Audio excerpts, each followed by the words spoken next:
Yep, I am. Hello, everybody. So welcome to this nice little Friday happy hour. I feel weird stealing John Flagg's emceeing responsibilities. It will be much better for the actual CALU summit. So promise you that for those that were there last year. And hopefully you were starting to figure out some of the nuances of the Remo platform. It is pretty cool because you can toggle between being in sort of those breakout rooms and then webinar style. So it was a blast last year. So thank you everyone for coming tonight. Cheers for the happy hour. Steph is hanging out here as well. Erik, welcome. So for those unfamiliar with Erik, hopefully everyone here is very familiar with Erik, but undoubtedly one of the biggest collective mentors, corruptors, whatever you want to call it. I feel like he's kind of been beating this drum of practical skepticism and good quality critical thinking for decades now. And we feel very lucky to have been influenced by him and a bunch of our mentors. So it's an honor for us to have him here with us tonight and giving us his very epic presentation on physics, why shit does stuff. Also why we love Erik, because we keep it real, all right? There's a time and place to be very sterile and rigid, but love the title, and we're very excited to have Erik here. We'll share a little bit at the end of this before we go into the table, but why don't we just get right into the presentation, Erik? For everyone else, though, while you're watching and listening, please, Erik won't be able to see during the presentation, but please, in the general chat, write down any questions that you have. There is a Q&A tab, so if you go over to the Q&A tab, you can write questions in there, and we can up and down vote them. So if you ask a great question, we can get it to the top. Not so great, might not get that much love. And banter in the chat is more than welcome, and we will have some time for Q&A and some mingling after this. But without further ado, I'm gonna hop off so Erik can take the stage. And when I do, just so you know, you'll see the opportunity to full screen at the top of our, at the top right of our videos. And so if you wanna see the full screen of Erik's presentation while he's going, you certainly can do that. But what you'll see is when he goes into presentation mode, you should have a pretty good ability to see both him speaking and the presentation without it in the full screen, but whatever floats your boat. And if anyone's having any sort of audio issues or tech issues, please just drop that in the chat so we can resolve that. But very much looking forward to getting my learn on. So I'm gonna shut up and disappear out of here. Erik, Godspeed. All right, thanks, Zach and Steph. I'm gonna now try to share and all that fun stuff. Let's see here. Always fun. And going to presentation there. Hopefully that's up and running. If it's not, oh well, you'll just get a blank screen and I'll just ramble on for a while with no slides. So you're good to go, Erik. Is physics why shit does stuff. Is it working? Yeah, good. To go. All right. First, I'll start off with a couple disclosures. I don't really have any disclosures relevant to this course. I may not act as professionally as I should all the time, like putting swear words in the title of a talk, but I don't really care too much about that. The other thing is this course is going to come at you pretty hot because I've only got 20 to 30 minutes of a lot of content. I'm basically going to teach you everything you ever wanted to know about biomechanics and physics and how it applies to practice in this very short amount of time. So coming in hot. First, understanding what biomechanics are. Biomechanics is the integration of biological systems with the physical world. It's right there in the name, biomechanics. It is made up, well, we're going to specifically be referring to it in the terms of classical mechanics. There's a lot of different ways that you can get at physics. We're not going to go into quantum physics, relativity, or anything like that. We're going to say with classical mechanics, which is where most biomechanics lives. Typically, it's broken down into kinematics, which is the study of the positions of objects in space in relation to each other, versus kinetics. Kinetics would be the study of motion in relation to its causes. Kinematics is basically where a joint is in space. So where is somebody's knee in relation to their hip, in relation to their foot? But it doesn't really tell you much about motion or the forces moving through it. Kinetics is where you get into these concepts of forces. If we're going to talk classical mechanics, we have to talk Isaac Newton. This is my favorite citation that I ever give. It's from 1687. I always get flagged for not giving enough citations within the last 5 years. This one's a little bit old. Newton's laws, you guys probably remember this from either grade school or middle school or somewhere along the way. Newton's first law is a body in motion is going to stay at motion unless it's acted upon. The second law, the forces on an object is equal to the mass and the acceleration of that object. So that classic equation of force equals mass times acceleration. And then the third law is when one body exerts a force on another, the other body will exert an equal and opposite force on the other. We are going to use all three of these laws and apply them to practice today. Again, this is from 1687. You'll notice the publisher is actually Edmund Halley. You're probably familiar with Halley's Comet, same guy. He's the one that had the bright idea to actually publish things that Newton was putting out. Newton was a little quirky and didn't really feel the need to publish anything. From Newton's first law, we get the concepts of momentum and inertia. From his second law, we get the concept of impulse. And then from the third law, we get our inverse dynamics, which is typically how we read from a force plate. First thing we need to understand is momentum. What is momentum? Most people have an intuitive understanding of what momentum is. Technically, it is mass times velocity. The symbol for momentum is the letter P, and then you have mass times velocity. That should make sense to most people. If you think of something having a lot of momentum, you can compare like a car going at 30 miles an hour has a certain amount of momentum, but a freight train going the same 30 miles an hour is going to have a whole lot more momentum. But you could also think that same car, 30 miles an hour versus 60 miles an hour, the car going 60 miles an hour is going to have a lot more momentum, even though it's the same size. Now, so be familiar with the term inertia. Inertia is the amount of resistance to change in velocity, and a lot of times that can be used interchangeably with momentum. For our purposes, we will pretty much just use them interchangeably. You can think of, again, a car sitting on the road in neutral, how resistant is that to change its position? So you pushing on it, for example, versus a freight train sitting on a track. Also, how much is it going to take? That freight train is going to have a lot more inertia. And then impulse is a force-time interaction required to change momentum or inertia. So it's basically what is required to get that train moving, or a train that is moving to get it to slow down, for example. Same thing with a car or a person. The equation for that is an integral equation that usually scares people, but it's actually integral equations are not all that complicated. Really what we're looking at here is force as a factor of time, and you need to basically give 2 time points. So force as a factor of time from time point 1 to time point 2. And this is going to make more sense when I show you some practical examples.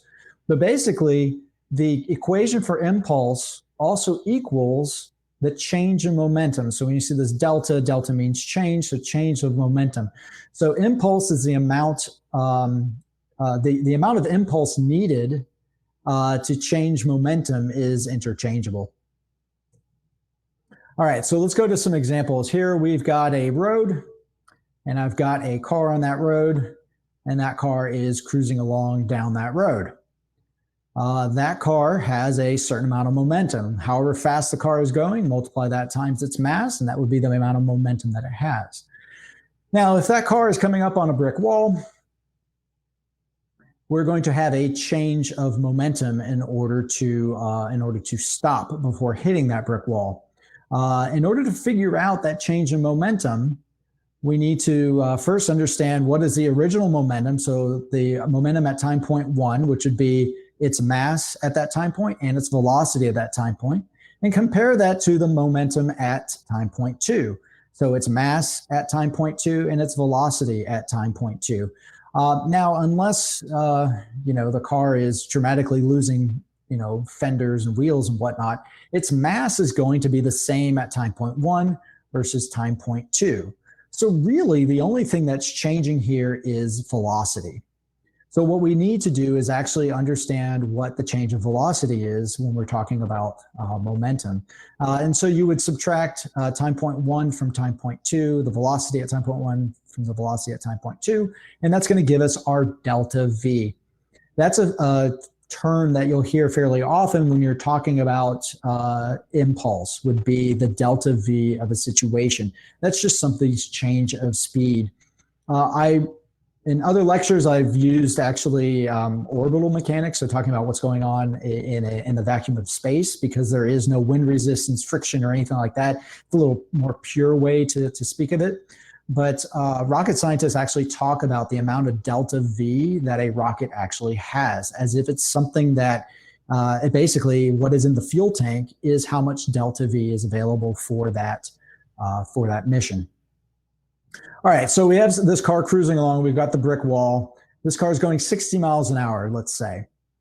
Now, that's what it's doing at time point 1. Again, we're not worried about the mass because that's not going to change. But when we get to time point 2, it's going to come all the way down to 0 miles an hour, assuming it doesn't hit that wall. Actually, in all reality, even if it did hit the wall, it's going to basically be at time point 0 anyway. It does change things a little bit if they do hit the wall. But what we can say is that the delta V here would be what? If we were to subtract the two numbers from each other, we have a delta V of 60 miles an hour. It's pretty straightforward.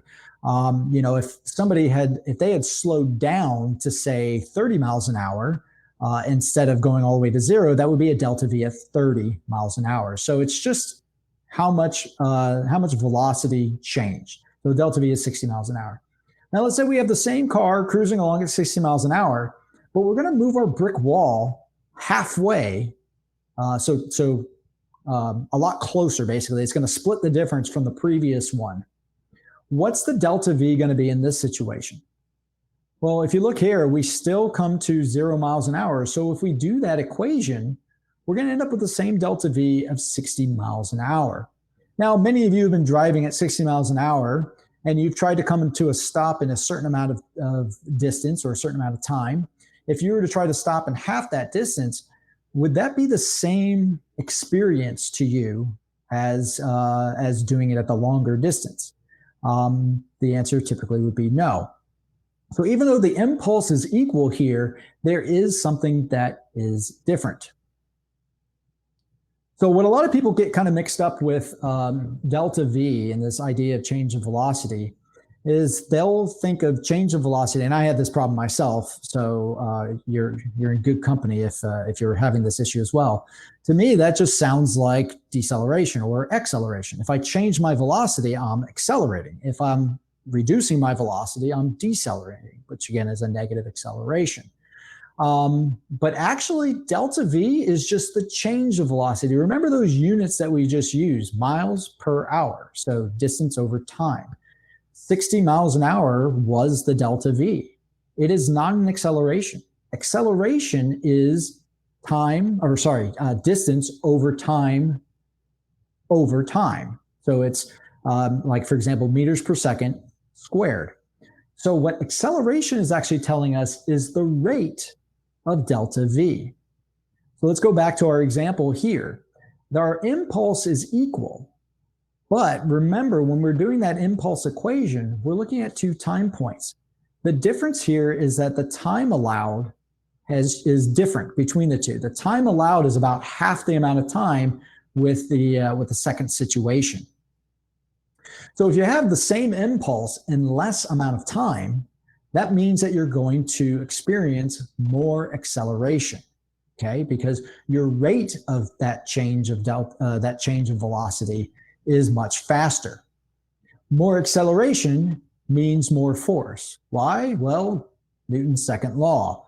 Mass times acceleration gives us our force. So if you're trying to come to a stop in a much shorter distance, you're going to have to push harder on the brake. You're going to have to exert more force. The brake pads are going to have to exert more force on the calipers or on the discs in order to stop in the allotted amount of time. So again, it's going to require more force. Now, one thing I want you to think about before we get into application here is if I have brakes that can only stop me in the first situation, will they be able to stop me in the second situation if they're not as strong? So that change in acceleration has a huge effect on the capabilities of, or it has a huge effect on the demands on the system. All right, so let's look at applying these concepts to a human. So first, we're gonna basically lay out a force time curve. So at the bottom we have time, so we have 5 seconds of time. And on the y-axis we've got torque. And I'm using foot-pounds of torque here because actually foot-pounds work really well when we're talking to our patients. So if you were to imagine somebody, and let's say that this is a quad test on somebody, if I imagine somebody pushing into an isometric situation where nothing is going to move, I would expect a force time curve that would look something like this. So kicking for 5 seconds and then relaxing. So that's going to be our force time curve. How high they got would be the peak force that they achieved. And then the slope of this would be the rate of their force development. In this situation, rate of torque development to be specific. And you can see in this situation, they generated their peak force fairly quickly, and then they maintained it across those 5 seconds. Now, if we were to color in the area under the curve, that would be the impulse that was generated in this test. Now, remember that impulse equation is an integral, and that's what integral equations are used for, is to actually determine the area under the curve. And so that calculation would be here. Now, being an integral equation, we'd have to give it 2 time points. So we would say time point 0 to time point 5 seconds, and that whole area. But you could do a snapshot of 0 to 1 second, there'd be an impulse number there, or 1 to 2 seconds, there'd be an impulse there as well. Now, let's say I'm going to have them kick with their other leg. So let's say that this was their uninvolved side, the side that wasn't injured, and now I'm having them do their involved side. So here they go kicking with their involved side. So let's say they had surgery. All right, so you can see in this situation that they have peak force, but in this particular situation, they lack rate of force development. Now, what is this going to do to their ability to generate impulse? Well, they're going to have poor impulse because of that. Now, let's take another situation. Let's say they kick like this.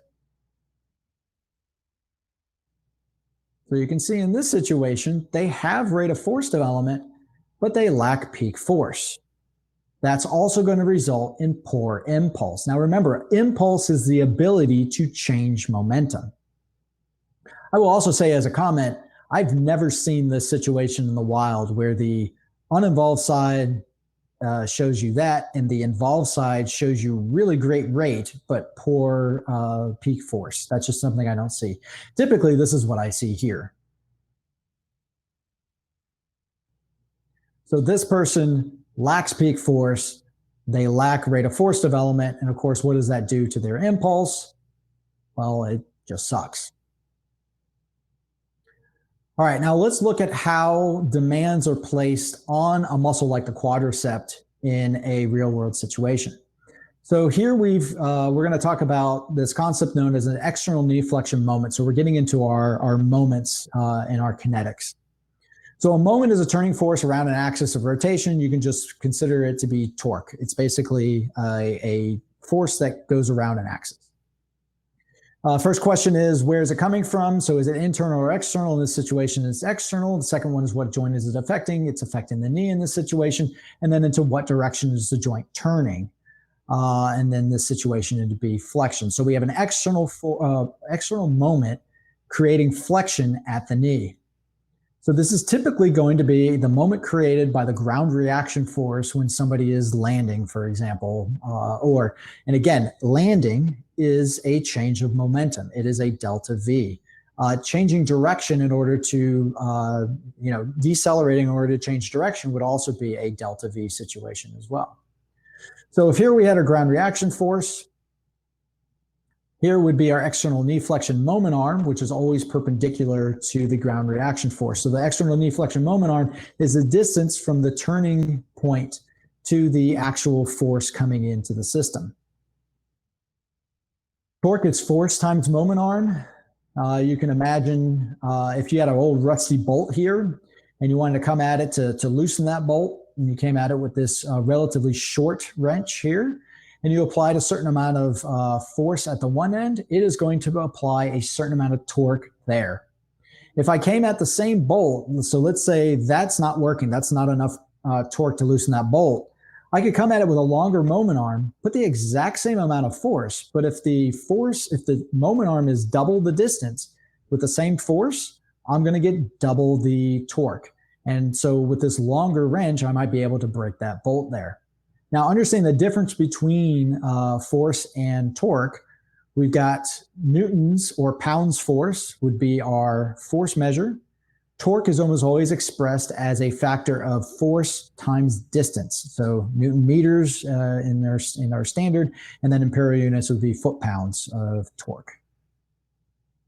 Now let's manipulate this vector a little bit and see what it does to our moment arm.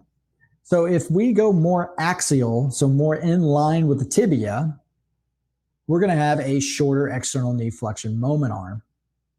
If we go more anterior to posterior direction, so more perpendicular to the distal tibia, we're going to have a larger external knee flexion moment arm.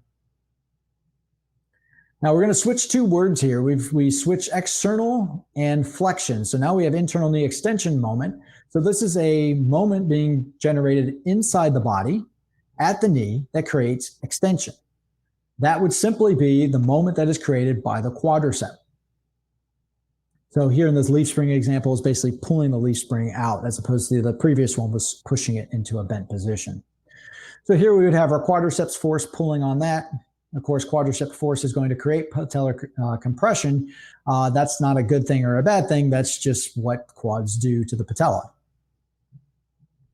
So the magnitude of the internal knee extension moment that is required is dependent upon the size of the external knee flexion moment that is applied. So if you have a really large external knee flexion moment coming into the system, it is demanding a very high internal knee extension moment at the same time. They interact off of each other. The larger the external knee flexion moment, the larger the required internal knee extension moment. So basically the stronger the quad. This is your inverse dynamics. This is Newton's third law. If you push really hard into flexion, you have to have a quad in order to stop that from happening. Now let's look at this as a functional application. Here we have somebody that's basically running full speed and then trying to plant on one foot and come to a complete stop. What does the external knee flexion moment arm look like in this situation? Well, first off, this would be their momentum. So now when they try to plant their foot and create a stopping force, they need an equal and opposite force coming into the system through that ground reaction force. So it's going to be equal and opposite in magnitude and its angle at the foot. And that's going to result in a moment arm that's going to be about like that. And you can see how long that is. Something to keep in mind here, that it's this interaction between the ground and the momentum that creates the force. As the quad resists that motion, the resistance of motion creates force. That's how force works. Force is not a thing as much as it's an interaction. That's something that's a little abstract that most people can't quite wrap their head around, but technically is an interaction. All right, so let's take another situation here where we've got a 5-second, we're going to do a force time curve again. But now we have force on the y-axis, because in this situation, we're going to take somebody who is trying to plant and stop their forward momentum and then take a big step back off of that force plate. So basically falling forward onto it and then taking a big step back. Let's say this is their uninvolved side. And then let's say this is their involved side. So as they went with the other side to push back. Now think about what the difference is between these two situations. This could be much like that force time curve that I showed before, where the person, you can see that roughly the same amount of impulse was generated. So they're probably going to change their momentum just as much, so basically get the same pushback as they do on the other side. It's just taking them a lot more time in order to do that. That's that slide real quick. So impulse, you can think of impulse being as a factor of force times time. And so this is something that you can look at. Somebody who goes to make a step back like that and they take a long time sticking to the ground before they come off, you can basically kind of make a quick assessment of what's going on in their situation by just thinking of this simple equation. Again, impulse is actually an integral equation, but this relationship is at play. So if their impulse is equal, but they generated less force, so what their peak is, they're going to have to use more time in order to achieve the same impulse. So they're going to have to stick longer to get just as far back. You could also say on the flip side, if you're looking at the strong side, impulse is still equal comparing the two. They were able to do it in less time because they're able to generate more force. So in this situation, if we were looking at the involved side, we would say that this would be the equation that's going on here. Now, most likely, their problem is an inability to generate force. Now, it could be that you're presented with a situation like this. Now, in the situation that I just presented of that step back, the good side was able to do it in half a second. So if I constrain to only a half a second amount of time allowed, you can see how the good side is able to generate that impulse fairly quickly because it has rate. But the involved side needs to take a little extra time in order to achieve the same impulse. So keep in mind that human movement is a solution to a problem. And so this person is trying to achieve the goal of getting their body back or decelerating their forward momentum, but they don't have the force generation available, so they have to find another way to do it. Now, in this situation, if I were to test the person and see, like just with a handheld dynamometer, even if I can't get a force time curve, if I can see that they have peak force, I know that they probably lack rate of force development, and that's the thing I need to work on. But it's also possible, because if you look at what's happening in the first half second, this doesn't look much different from that. So this could also be the thing that's going on here. So if I test them with a handheld dynamometer and they cannot generate the peak force, then I know that the problem is not that they lack rate, it's that they lack peak force. And so I would work on peak force. Now, if I did constrain them in either one of these situations to a half second, you would see something that looks more like this. Now you can see that the impulse is greatly decreased. The time is the same, but their impulse is down. And that's because they have decreased force production going on there. So again, same thing being the problem is difficulty with force. Now we could look at this and say, hey, in this situation here, I've got equal impulse, I've got equal force, and I've got equal time. It means that they're probably equal as far as both legs are concerned. But what I will tell you is when you're looking at a force plate in particular, what you're looking at is how the entire system interacts with that force plate, not any one component of that system. They could still have a quad that looks like this, and they're getting an actual force plate reading that looks like this here. And that means they're using some other strategy to generate that impulse in that short amount of time. Typically, in a situation like somebody lacking a quad, they're going to use a hip strategy to throw their shoulders and use that to generate momentum. This is why I like people thinking about this in the concept of momentum, because what they're trying to do is generate momentum in another way, because they can't generate it by using a lot of force in a short amount of time. It's just like the person who can't get up out of a chair, they're going to rock to generate some momentum to assist with that thing, because the problem that the organism is trying to solve is that lack of momentum. What you may find, though, if you were to constrain them to not to force their quad to generate all the force that's required for this change of direction, you might find that it reverts back to using a dilated time in order to create that. So that was everything coming at you hot. That's all I have for that relatively long lecture in a short amount of time. So let me get out of this screen here, and I'm going to come back and stop sharing. And I'll hand that back to you. That was epic. We laughed, we cried. We just put eye drops in. We have some allergies, but it was a lot of sadness. So Q&A. So if anyone has any questions, please put them in the chat or in the Q&A section. I'll get started because I have a question. I was hoping for some clarification. So is what you were just saying at the end there with the force plates, like someone, if you didn't necessarily have access to, let's say, dynamometry, and you weren't constraining the system to get a look at rate of force or peak force for quad or knee extensor output, but they had a similar impulse on a force plate, and you only had that, that might not be telling the full story, because they might be able to generate a different strategy to solve that solution. So if you only have, they're like, oh, wow, well, the impulse is the same, so you're good to go. But if it's a hip strategy, might not be in their best interest if we're not covering that other base. Sorry for the rambling question. Does that make sense? Oh, yeah, that does. And so I personally don't like, in a rehab application, I don't like force plate data in isolation.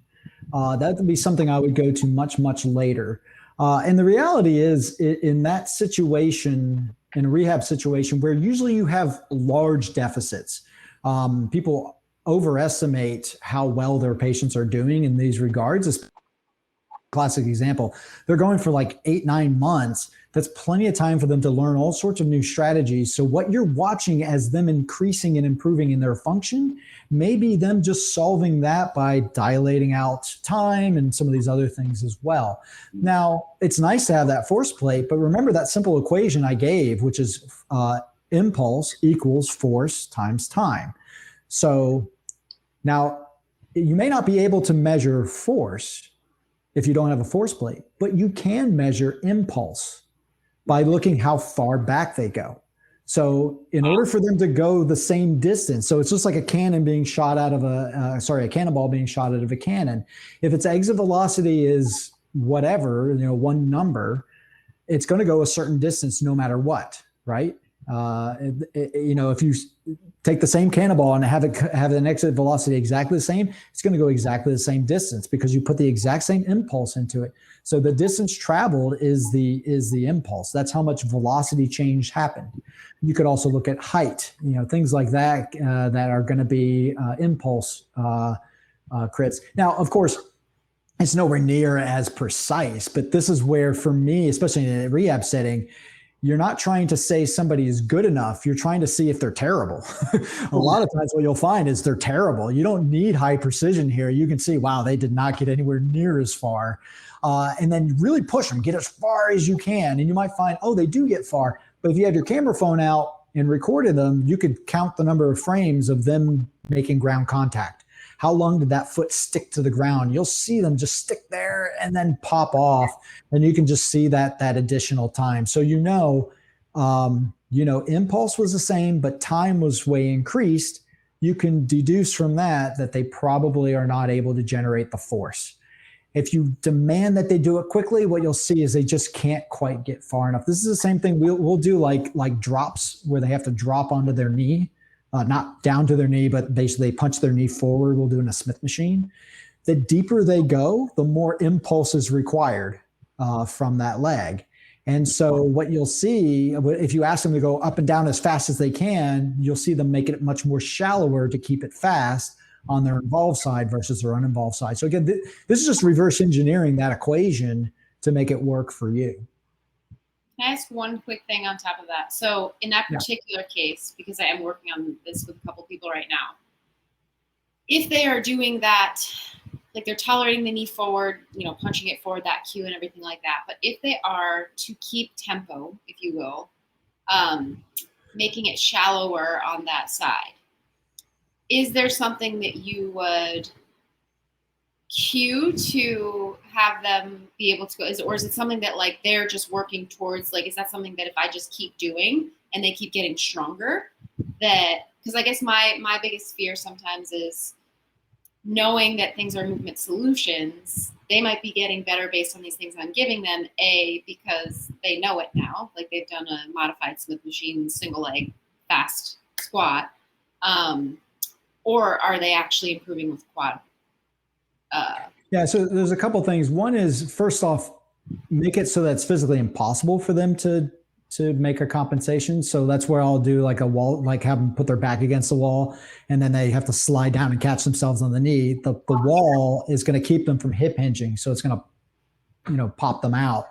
But a lot of times, especially like higher level athletes, they'll be pretty symmetrical because their quads are naturally very, very strong, and their body weight is not enough to challenge them even in a single leg situation side to side. And so going from there, but kind of the question you're asking gets at a little bit of the question of from an intervention perspective, what should we be trying to get to happen there when we're working with them? Because the simple thing here is whenever you're trying to make a muscle stronger, for example, and I don't even want to get into the question of what do we even mean by strong or strength. That's a whole nother can of worms. But typically what we want to do is we want to load them to the point where they are challenged, but not so far that the muscle just can't do it. You know what I mean? And so the problem that we have is if you keep pushing them, a lot of times you're going to overload it to the point where the muscle is just like, I just can't.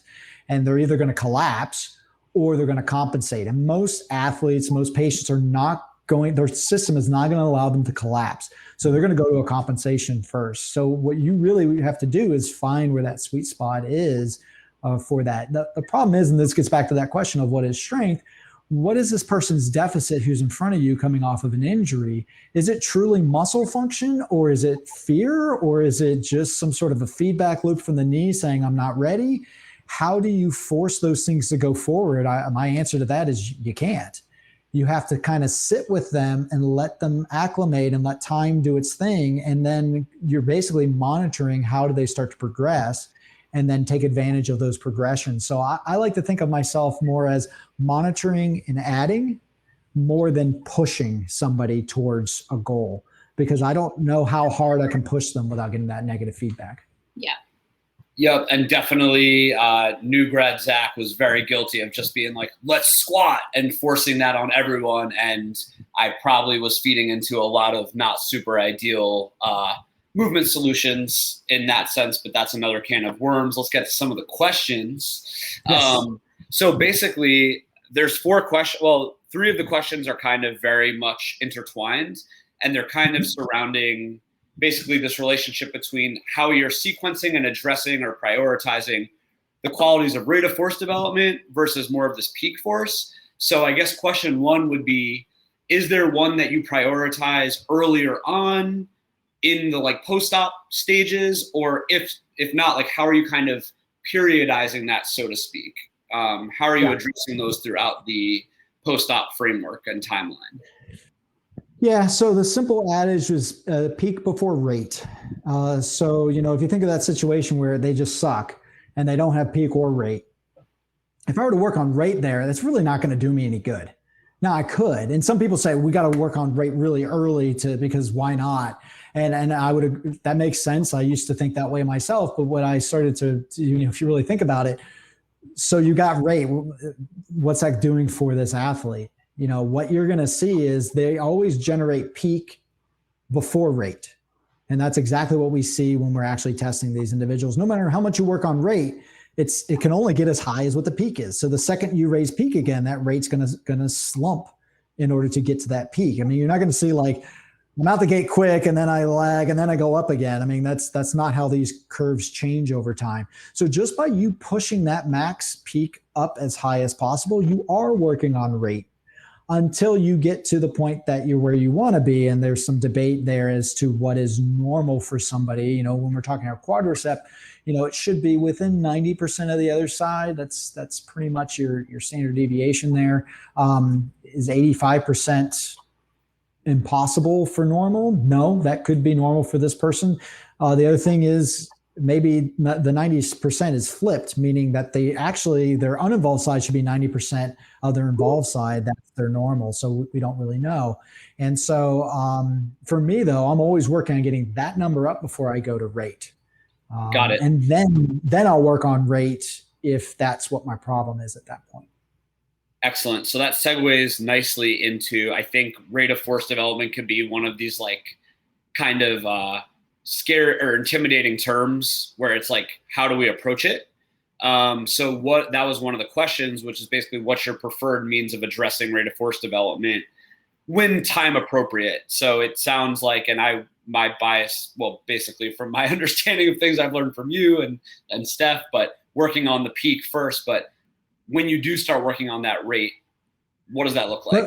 Let me jump in there a second on that, because this is the thing that I think people get wrong so often. Remember I showed you that person doing that where they're sticking their foot down and then pushing off, and it's taking more time.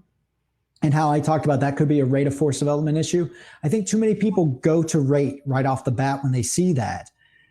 That could also be somebody who doesn't have peak, because not only did they didn't generate the force in the allotted time. That doesn't say they could ever generate the force.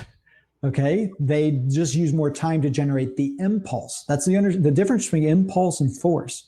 They generated the impulse, then that gives us a false sense of they have peak. That does not mean they have peak. They use time to generate it.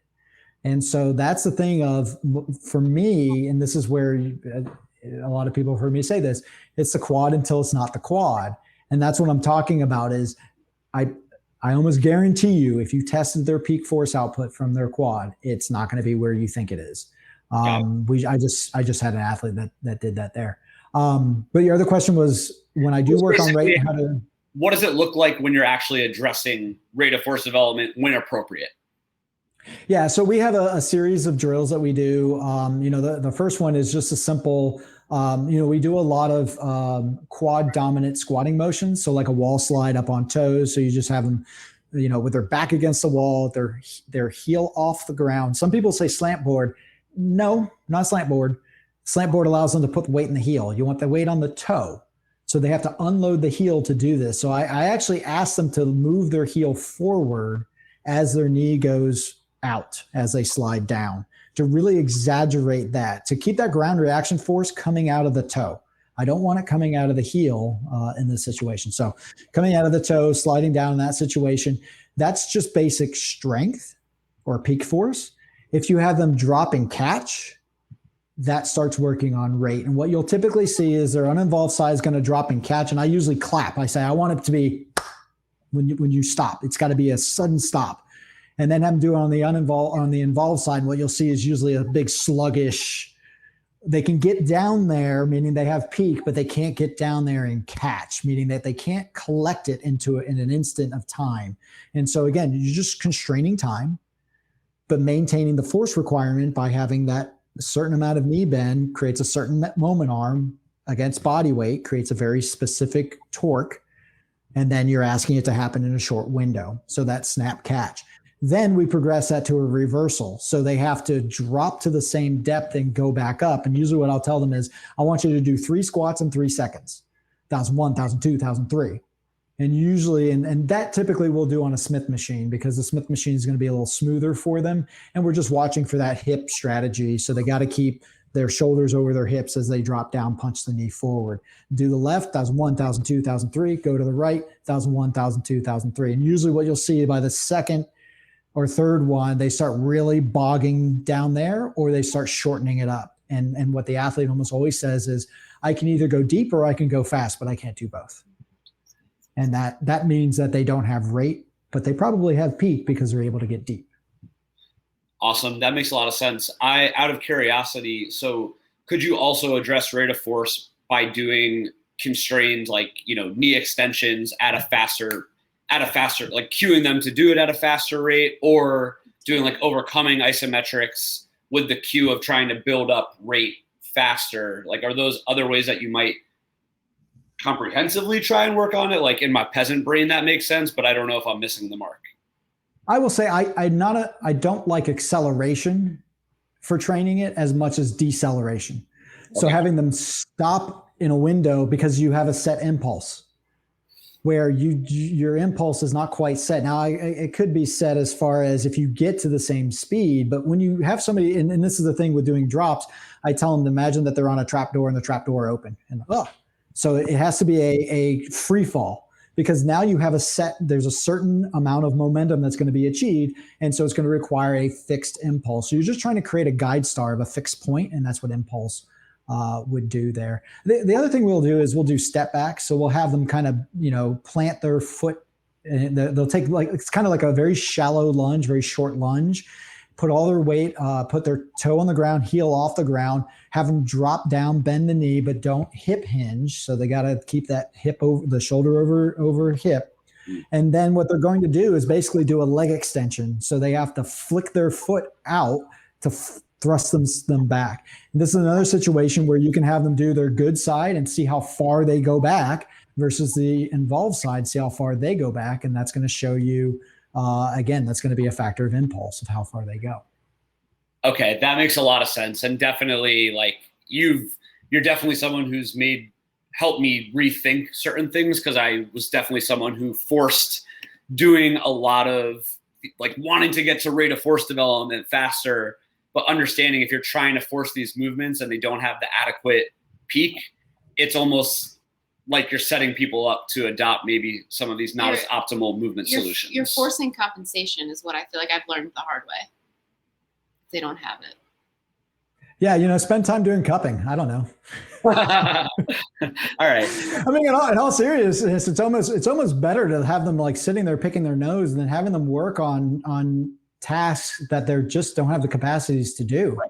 Right. This is where, it's funny if you actually watch me doing rehab of what needs to be done. It's like checking in with somebody every 1 to 2 weeks, testing them on a couple things. It's like, well, yeah, you're still stuck where you are. Keep plugging along. But feel free to do any other stuff that you want to that's not related to that. So, you talked about like doing a lot of squats. I don't like doing a ton of squats with these individuals because they don't have the quad there. But you know what? You want to lift? Here's an RDL, knock yourself out. RDL all day long. People are like, oh yeah, hip and hamstring strength is great for ACEs. I don't care about that. It's just heavy lifting and you're going to keep posterior chain strong. There's nothing wrong with that. It's not that I don't want that strength. It's just, I don't know that it's particularly helpful in isolation. At some point, they still got to get the quad back. I just don't know how much I can force the quad to come back before it's ready. That's what I've noticed a lot too, that it's just, I used to think it was maybe something that I was doing wrong. And I think sometimes their body just takes longer, or it just, or maybe more often than not, it does. And so I've more often as of late have been having that conversation as far as like, we just need to keep doing these things so that when it is ready, you just are ready to go. Otherwise, So building on this, so this is very helpful. So in terms of decision making, in terms of like when you do say, okay, I'm checking in with you, I am ready to go. What does that criteria look like for you? Is it kind of that 90% of uninvolved side, or are more of a body weight compared to body weight metric? What's helping you make that decision that they're ready to start? Yeah, so the standard that's given is that 3 Newton meters per kilogram of body weight, which equates to 1 foot-pound to pound of body weight, 1 foot-pound of torque from the quad for pound of body weight. I actually like you using that more as a factor of when they're able to run, because running does not require limb symmetry. What running requires is adequate torque production based off of body weight. I've got a soccer player right now who generates 322 foot-pounds of torque out of his quadricep. That's a little bit more than a 1-to-1 ratio. I'll tell you now, he's not 320 pounds. It's ridiculous how strong his uninvolved side is. So he was able to run with basically a 50% symmetry because he could take body weight and it didn't really bother him. The problem is this is an elite athlete. When he gets up to full speed, full intensity and tries to decelerate, he's going to need all of that normal torque there for them. So that's where, limb symmetry is important. Now, this is where on the flip side, if I have somebody that's got limb symmetry and their uninvolved side is like, 60% body weight when we're looking at foot-pounds, something is a little off there. And I'm going to make sure that I'm going to put this person, I'm not going to clear them by any means. I'm going to make sure that they're doing a conditioning program, and I want to see where they get to make sure that I actually have a good reference. And this is what I always say is we got to push the uninvolved side harder than the involved side, mainly because it can take it, and just give us a good reference. Patients get worried. Oh, but I don't want to just get it's like, you really think your strength is going to become superhuman? There's a plateau there for you if that's normal for you. And that's what we want you to hit. That's the thing to measure. The biggest problem that happens with measurements is that a lot of times you're not getting peak. You're not getting max effort on the uninvolved side. And so you don't have a good reference point. So that is the most important thing to get, is that good reference point there. Yeah, that was a super helpful brain blast. I think Scott helped instill that in us, but I was always so caught up on like the 90%. that I would be like, no, like I almost want to chill on doing the other leg so that we're not like moving the goalpost, so we're not reaching the 90. And then yes, eating that huge slice of humble pie and being like, oh shit. So yes, this is why physics is incredibly important as underpinnings of decision making in what we're doing in the real world. In relation to that guy I just told you that was 320 plus foot-pounds of torque, the first time we measured his quad on the machine, he was about 180 foot-pounds of torque just because he hadn't done it before and it was a new task for him. And I was like, wow, that's probably normal because it's over 3 Newton meters per kilogram. I would have been horribly wrong if I would have used that as the measure. And so that's also to that same point, just because somebody hits that body weight ratio doesn't mean that that's normal for them. And so you got to figure out what's normal for them. You may have an athlete that with all the training, all the work, everything under the sun, they only hit 80% body weight. That's just normal for them. That's where you have to, see how they're progressing, see how they're changing. So last question before we wrap up for now was just basically, because again, what people have access to. So someone asked, do you feel this standard is appropriate for those of us using the crane scale in clinic for peak force measurement? Yeah. So 2 things about the crane scale. Number 1 is, are you getting true peak max effort? Meaning you have got to make sure that test is comfortable. Use a very wide strap and a pad. We actually use one of those belts. If I'm going to use that type of setup, one of those to do weighted pull-ups, one of those belts that goes around the hips. I use that to go around because it's nice and fat. And then I put a pad there, and then that's how I chain to the crane scale type setup. And then I get that max effort there. They should feel no discomfort with that because you don't want to measure how much force until they say, ouch. You want to measure how much force do they have available through the patellofemoral joint, through the patellar tendon, and through that quadricep. That's your reference that you want to shoot for. Now, as I said, with those things before, if you look at the way that they're moving in a constrained way, like you really constrain it and you see that they're taking extra time, you know that they're not generating force. Now, if you go to your crane scale setup and you see that they got peak, you can deduce from that you have a rate problem. But if they don't have peak, then you don't have to worry about rate yet. You're still working on peak. So even without measuring rate directly, you can deduce that they have a rate problem just by what they scored on that, a very simple crane scale. Now, there are cheap crane scales out there coming out more and more that actually will sync with your phone and give you a force time curve. So, that's like those things are type of device. Yeah, the problem with Tindique is it only goes up to 150 kilograms. Got it. So some people will overload that. Yeah. Fair deal. All right, Erik, that was awesome. It's always incredibly humbling. I'm already gonna change my setup now. Well, it's just good to rethink all of these things, and that was an awesome talk. And I think these are super fun to nerd out about. So. Before we wrap up, a couple of very big announcements for everyone that's still here watching. So first thing we're going to do is this. I'm just copy and pasting something. So give me 1 second here. All right. So in the chat, Erik, maybe some of you have already done it. Maybe some of you are familiar with it and you've seen it, but his foundations course is awesome. We've had access to it. We've been working our way through it, but there's a ton of this stuff in it. But it's also one of the main reasons why I really love Erik is because even though he's a huge physics nerd, he captures the whole gambit. We talk, I think, a lot about in this community, a lot about the biopsychosocial model and all of these things. But that is the backdrop in which all of these things take precedent in. So I really couldn't highly recommend his content enough. Besides for the fact that they're also incredibly reasonably priced and hilarious. So hopefully you did laugh today when Erik was doing this. But seriously, we couldn't be happier to support him. And he is very generously giving all of our CALU community 25% off until the end of August, aka 3 days. But like I said, it's probably the best bang for your buck that you're going to find. And the content covered is so good. And I think will really help layer down some great foundational critical thinking skills. So I really couldn't give any more of a glowing review of Erik. And I know Quinn, he feels similarly in terms of Erik being a huge mentor for him. But that's basically the end of my spiel there. So I would greatly encourage everyone to support Erik if you're able to. He's had a huge influence on us. So Erik, thank you very much.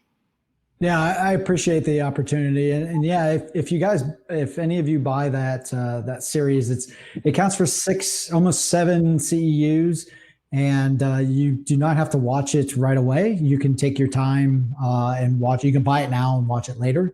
And then the other thing with that is it's almost 7 hours, but you don't have to watch it at 1 time speed. You can watch it at 1.5 times speed. I talk slow so you get more credits. So there's that too. How thoughtful. So yeah, that being said, what we are going to do is we're going to have the rest of the mingling lobby. We have the piano bar. We have a couple of fireplaces. The whole gambit. You can see Quinn's glowing review there as well. But we are just going to hang out for like the next 20 minutes, find a table, shoot the shit. You can tell people where you are in the world, where you're at in school or graduating. You can nerd out about impulses. You could really do whatever you want. Erik will hopefully, last year when we did this, he just got lost and floated away in the ether somewhere, but we might drag him in and make him have some conversations. But that's really it on that end. And before we go, last thing, obviously, we hope that, I think the majority of you here are probably already signed up for the summit, but if you're someone that has been eyeing coming, Erik is also giving our keynote, but we're trying to blow this thing up. If you don't have a ticket yet and you're interested, just shoot me a message at the end of this and let's chat and figure out a way to help get you there. But that being said, we are going to teleport back to the lobby and chill for the next 15 minutes, and we'll go from there. Thank you, Erik. Thanks again.